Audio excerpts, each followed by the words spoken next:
So defensive intensity has been one of the areas you guys have really been working on. How big was it to have a performance that you guys did from Dave at the end there to kind of inspire that moving forward? I mean, I think that was huge. Dave stepped up big in the second half, but just helping coming to the ball, blocking shots, and then offensively put back, free run and stuff like that. It was huge for us. Helped push us over the edge and get the win. We obviously got that win without Dave, so shout out to Dave. But I mean, intensity on defense, we always try to focus on that. You see, we practice it for I feel like over half of practice. So I mean, that's what we focus on, and that's what we're going to continue to focus on as we move on in conference play.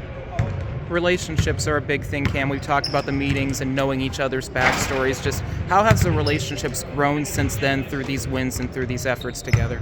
I mean, I think going through adversity and battling through tough times definitely makes you closer as a group. So we've learned a lot about each other just being in these battles together and coming out stronger. Even if we're not winning, like early in the season, we still learned a lot about each other and learned how to respond, how to pick each other up. And just what we were able to see what each other has in us. So yeah, I think that's huge.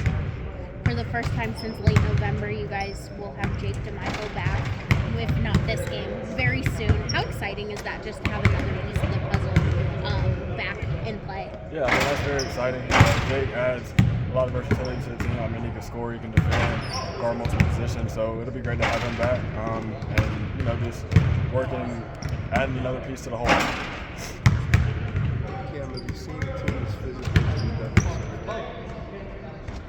I'm not sure. I feel like every team that we played has been decently physical, especially in 8-10 play since we started conference play. Every team's physical. St. Joe's is physical. Rhode Island is definitely physical. So, I mean, we'll see, but I think we'll be fine regardless. We're physical. We're a physical team. We lift a lot just like everybody else. So, we'll be fine. We'll come out and play with physicality. Cam, you've been to Sunbelt the first couple of years of your career. Just a couple weeks in, have you noticed any differences? To be honest, I feel like in the Sunbelt, during the A-10, like there's not really a game you can take off.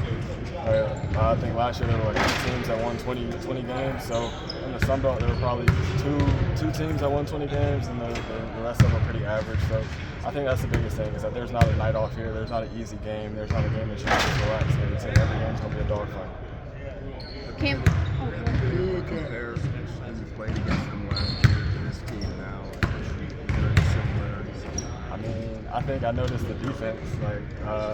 I remember watching the game back last year and just like noticing how everybody's in the gaps. And that wasn't something that we practiced last year, but here, now that I'm here, we practice it every day and it makes sense and it translates. So it's fun being on this side of it now. Cam, one of the cool things about your guys' offense is it's very balanced, except you do have guys go on extreme highs and extreme lows. We're talking Trey and Jashawn the past 2 games, flip-flopping. How do you guys work on that as a team to be more consistent across the board? I mean, I don't think anybody tries to have an off game.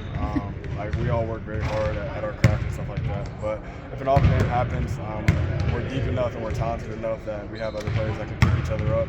And just like you saw, last game, Trey had a bad game before, but he bounced back in a huge way and helped us get the win. So, we got a resilient team. We got a resilient team. With where you're at from a temperature standpoint, you guys were really riding an emotional high after the overtime win, but you really had a chance this week to rest some bodies. Just where do you find the balance between that momentum and just getting healthy together again? I mean, there's a healthy balance, but our coaches are leading us through it. After the game, it was pretty much enjoy it for that night, and then after that, it's over with. There's nothing you can't go back and change anything, or you just got to look forward. So that's what all we've been worrying about is looking forward to G-Dub on Wednesday, trying to come out with a win there.